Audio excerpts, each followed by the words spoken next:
तो paper ballot से चुनाव सस्ता है, पेपर बैलेट से चुनाव ज्यादा सुरक्षित है, पेपर बैलेट से चुनाव जल्दी रिजल्ट डिक्लेयर होंगे।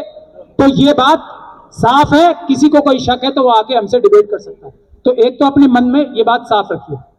दूसरी बात यह है कि पॉलिटिकल पार्टीज के बारे में हमसे बहुत से सवाल उठाए जा रहे थे कि पॉलिटिकल पार्टीज क्यों नहीं ज्वाइन कर रही हैं आपको। उसकी एक बहुत महत्वपूर्ण वजह है, बिल्कुल, क्योंकि पॉलिटिकल पार्टीज एक तरह से ओपोनेंट्स होती हैं आरएसएस और बीजेपी की।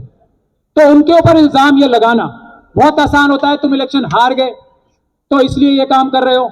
लेकिन देश की जनता ने देश की जनता ने खड़े होकर, जब ये जो अभी स्टेट असेंबली के चुनाव हुए हैं, देश की जनता ने खड़े होकर हम जैसे ईमानदार नौकरों की ड्यूटी लगाई कि आप लोग आगे बढ़ो। पॉलिटिकल पार्टीज भी तो जनता से ही बनती हैं, वो भी आपके पीछे आएंगे। तो अब आप लोग देख रहे हैं, हम धन्यवाद भी करना चाहते हैं कांग्रेस पार्टी का भी, और जो भी ऑपोजिशन पार्टीज हैं जो आरएसएस और बीजेपी के साथ नहीं है, वो धीरे धीरे करके सामने आ रही है, क्योंकि जनता उन्हें मजबूर कर रही है सामने आने के लिए। और इस बात को अब ये कहने में कोई शक और शुबा पहले भी नहीं था किसी भी पॉलिटिकल पार्टी को कि ईवीएम में घपला ही घपला है और पेपर बैलेट सुरक्षित है।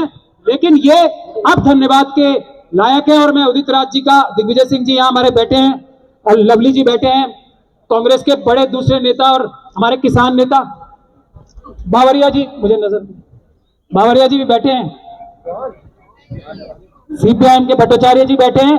तो हम लोगों को कितना हौसला मिला है, देश की जनता को कितना हौसला मिला है आप लोगों के सामने आने से, शायद आप इसकी अभी वैल्यू समझ नहीं पा रहे हो। आने वाले समय में आपको पता लग जाएगा कि अब यह आंदोलन जो हम लोग वादा कर रहे हैं ना, देश की जनता जो कह रही है ईवीएम से चुनाव किसी हालत में नहीं होगा, किसी कीमत पे नहीं होगा। मेरे साथ यहाँ डॉक्टर रितु और आशुतोष भी आए हैं जो दिल्ली यूनिवर्सिटी के एक बहुत बड़े आंदोलन को लीड कर रहे हैं। 26 तारीख को इनका भी एक बहुत बड़ा प्रदर्शन है।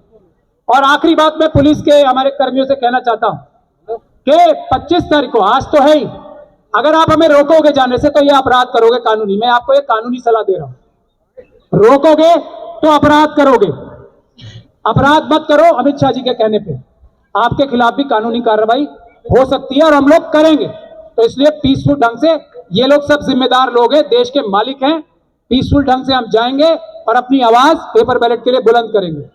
अभी मैं वापस आऊंगा, मुझे वो डॉक्टर रितु का जो एक बहुत बड़ा आंदोलन दिल्ली यूनिवर्सिटी में चल रहा है उसका केस आज आरएसएस ने लगाया है कि ये आंदोलन भी बंद करना चाहिए और पुलिस जितनी हमारे साथ ज्यादती कर रही है उससे और ज्यादा ज्यादती करनी चाहिए। दुर्भाग्य की बात यह है कि कोर्ट में पिटीशन लगा रही है दिल्ली यूनिवर्सिटी। तो वो केस करके मैं वापस आ रहा हूं, मुश्किल से आधे पौने घंटे में वापस आ जाएंगे।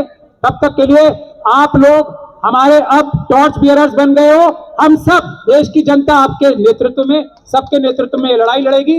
आप लोग आगे बढ़ो, देश की जनता साथ है।